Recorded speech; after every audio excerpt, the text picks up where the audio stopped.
Not only did we want to uncover the traditional conception of values, in abstract terms, but also if and how tangible objects affected these values. We expected the developed countries to more readily answer with a material object, but that wasn't always the case. Our subjects' answers often surprised us, surpassing our preconceived expectations and offering far more depth. The question we asked people was very simple. What object do you value most? If I were to leave my home right now to another destination, I think the first thing that is important is food. Yes, because if you walk into another side without food, you cannot survive it. That is the first thing. For my local dish, I like akple and okra soup. Yeah, that is what I would like to take along. More than 50% of the planet lives in urban centers right now. I think we've reached 400 cities around the world that have more than 1 million people in them. And there is a correlation between urbanization and individualization. So as people become more urbanized, their collective families, their extended families break down. Although they may be living in a city and working and sending some of that money back home to that collective, they do become more individualistically oriented. You know what? For my phone. Your phone? Why? Because the phone, I use it for many things. Yeah. You see what?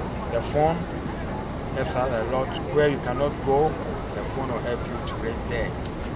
Like, And me here, I live really here, not with my parents. I'm from Kumasi. From here to Kumasi, it takes 6 hours. Yeah.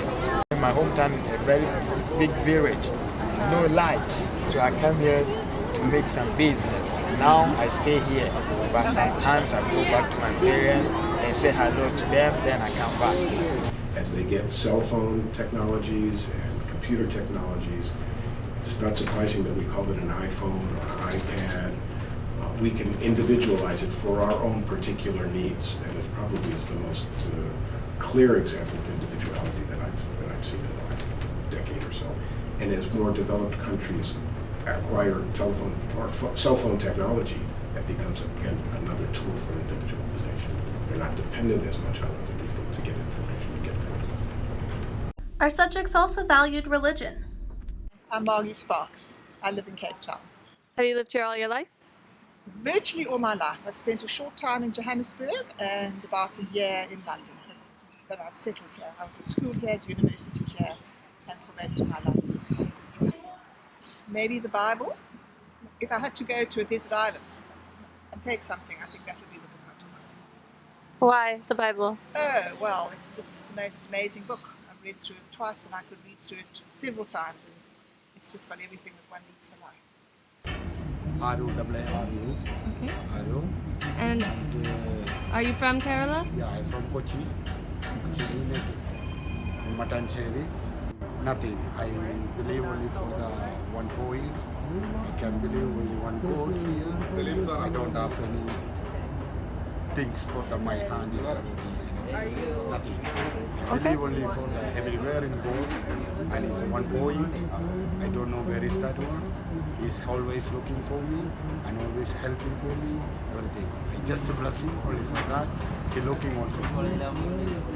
I am not believe for the human gods. I don't believe any stone, any being. That's for my energy. Nothing. I believe only for the one God, and I don't know where is there. The more collective societies, Japan or China or India, might be more person-oriented, collective-oriented, things that are intangible, less tangible. I think if you think back to just a couple of weeks ago when we talked about in class that we've talked about, or else in global studies, about some of Hofstede's dimensions, both individualism and collectivism, or else masculinity and femininity, and you might be able to look at cultures across either or both of those dimensions. More individualistic societies tend to be more thing-oriented, me-oriented, what's important for me, and I define my life by the things that I acquire, the associations and things that I'm connected to. In collectivist societies, individuals will often put the needs of the group over their own. My name is Abu Baker Brown. As I told you already, where the family came from. And then what I do here, storyteller, ex-resident, tour, do tours inside the museum and outside. Okay. Very cool. And how old were you when you had to leave District 6? When we were moved out of the area, Yes. 22. Most important, first of all, for the people of District 6 to get what, not they want, what belongs to them, their land and their houses back. Their heritage, in other words, which is being denied in the so-called democracy. It's sad. That is what we actually know and feel that must happen. Because the land was given back to all the people of the 6. If you didn't want to leave, which some people did, say, I'm not going. They take your furniture out of the house, they put it on the pavement, they destroy your house. You must go look out for yourselves. Do you think that's cool? Staying connected with people back at home was important to our subjects across continents. Echoing the sentiments of David from Ghana, a graduate student in Myanmar relied on a handmade gift from his parents to bring him comfort away from home. My parents' belonging is a piece of fabric with footprint of my parents painted. Because my parents, they live in other places, other cities, very far from these places, and I was living away from them. So everywhere I go, I always take that thing. I always feel that if that is with me, I always feel that my parents are with me. So I feel engagement, I feel closeness, and also I feel motivated. Sometimes if I feel depressed, I just look at it and I feel motivated. Yes, and I think and also there will be like a tradition or a culture in dry region, Myanmar, because most of the people live there. They love their parents. Yes. But I'm intrigued by the responses that you got that said people are interested in education. They would want their education, and they want things that would connect them to a knowledge source. Yeah, my name is Janc. So I'm working like a tour guide in 2004. And though I don't live here, but I spend most of my time here on this boat, or the other one similar. Okay, I was born in Tibet, so the small province, about 110 kilometers southeast of Hanoi. And now I'm living in Hanoi for the last 17 years. I read many kinds of books, and I actually believe that knowledge makes sense, so I pick up anything. And if I have to choose one book, let's say, I think it's, I don't know what's the English name for it. It's Thinking Fast and Slow. Can tell. Yeah, that's a wonderful book. It's really hard to read, but it tells a lot about human behaviors and explain why we do in our relationship. So we look at things, acquiring things as making us comfortable and secure in our future. A lot of people that don't have a lot of things by nature may look at education as a way to acquire new skills and new abilities and open up themselves to new ideas that might help to improve their lot in life or their family's situation.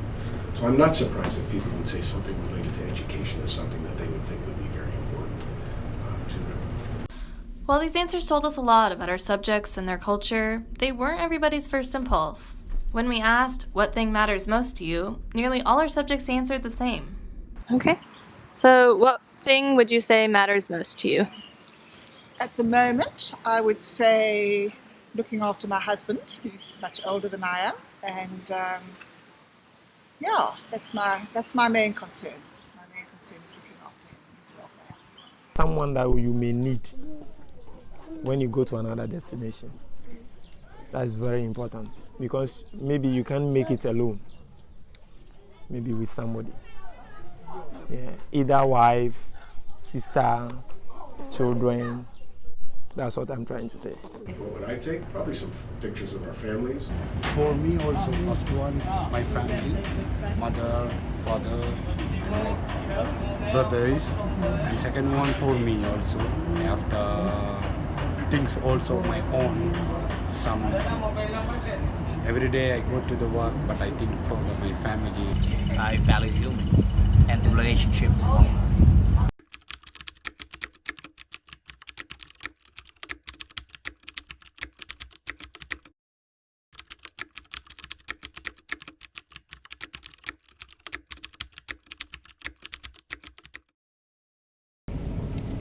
Hey Laura, what matters most to you?